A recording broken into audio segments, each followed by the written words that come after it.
habari yako? Nzuri. Uko vizuri? Ndio. Poleni kwa kupoteza mchezo, tuambie pengine mchezo ulikuwa mgumu kwa kiasi gani?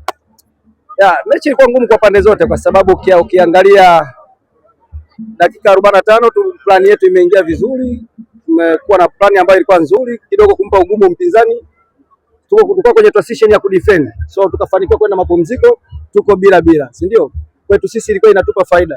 Then second half tumekuja na plan kwa sababu hatukuwa na sababu ya kubomoka kwa ajili ya quality ambayo tunakutana nayo ya Simba. Nafikiri tumefanya makosa lakini inaweza kuwa yasiwe makosa ya kwetu kwa sababu kilicholeta tofauti pekee kwenye hii mechi ni goli la penalty, si ndio? Nitaenda kuangalia vizuri nione kama palikuwa na usahihi ule, lakini nadhani pia kwenye hiyo penalty ni kama tumesinzia, tungeweza kuokoa kwa sababu ni mpira ambao tayari ulishaokolewa na goalkeeper.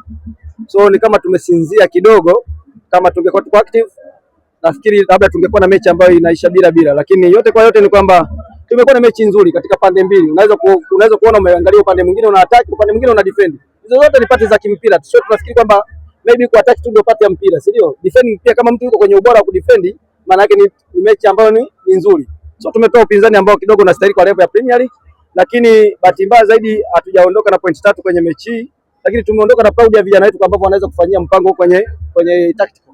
Lakini ukiangalia mechi ambayo umecheza ulistahili kuondoka na kwa sababu ukiangalia dakika za mwisho hizi kuna moment ambazo tunazipata. Sababu alama 3 hazipatikani kila dakika kutoka ya kwanza. No, ni zile moments ambazo wewe unazipata. Tumepress zaidi hapa juu, unaona dakika za mwisho hizi mpaka filimbi inapulizwa. Ni kwamba sisi ndio kwenye mashambulizi kwenye mpira wa kutenga, si ndio? Na ndio hapo mpira ulipoishia. So you never know kwamba labda hata huo mpira wa kutenga ungeweza kutupa faida. Kwa hiyo plani ilikuwa iko vizuri. Umekosa alama 3 kwa sababu ya ubora wa Simba au kwa sababu uamuzi ulikuwa mzuri kwenye mchezo? Tumekosa alama 3 kwa sababu Dodoma haijawa bora leo. Dodoma ilikuwa vizuri. Tumekosa alama 3 nafikiri kwa nature ya mechi tu, kwamba wakati mwingine mnapokuwa mmetai basi kuna tukio moja linaweza likaleta utofauti. Aidha ubora wa mchezaji binafsi, si ndio? Ama matukio ambayo yanapatikana kwenye mechi. So sisi kwetu sisi tulikuwa na ubora ambao tumekuja nao na ndicho kitu tulikuwa tumeplan kwamba defend to attack. Then kilicholeta utofauti ndio baadhi ya matukio ambayo yanapatikana kwenye mechi hayo basi yanaamua mechi. Sababu hiyo pia pati ya kwanza, timu ya kwanza, timu ya pili, timu ya tatu uwanjani inaweza ikaleta utofauti kidogo. Aidha wawe bora ama wasiwe bora. So sisi tunafurahia kile ambacho tumekitoa kwenye mechi. Hakuna matukio ambayo yameleta utofauti kwenye hii mechi.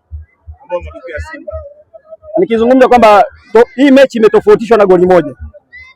So matukio is either labda ya faulu ndani ya 18 ndio tukio ambalo limetofautisha hii mechi, ama sio faulu ndani ya 18 ndio tukio ambalo limetofautisha nini mechi. So siwezi kukuvu kwamba ni faulu ama sio faulu. Sisi sote tunaenda kuangalia.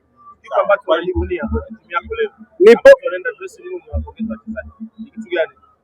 Nafikiri ni kuimarika kwenye tactical discipline. Kwa sababu unaweza kuja na mpango wako afu watu wasifanyie kazi na then ukaenda kupoteza labda hata goli 2, 3, 4, watu wakawa wanacheza namna ambavyo watu wanafikiria.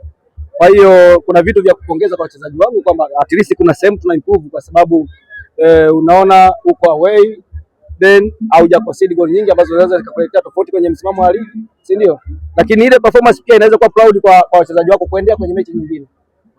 Unakiri kwamba umetumia energy kubwa sana kwenye mchezo huu na kama ni mbio hauoni kama itakuwa na athari kwenye mchezo unaofuata? Sidhani kama unajua hata ratiba ya ligi jinsi ilivyo. Yaani mechi inayofuata tunacheza tarehe 16 mwezi wa 4. Sasa inaniathiri vipi? Unakiri kwamba umetumia energy kubwa? No, naomba ufuatilie mpira vizuri. Unakiri kwamba mechi ya leo umetumia energy? Hakuna mechi ambayo huwezi kutumia energy. No, unapaswa tusifu. Kama tunaweza tukasurvive dakika 90, unapaswa usifu level ya utimamu wa mwili wa timu ya Dodoma Jiji. Unapaswa usifu utulivu wa wachezaji wa Dodoma Jiji ambapo wanaweza wakachukua mpango akamaliza dakika 90. Wewe unakuja na hela sasa.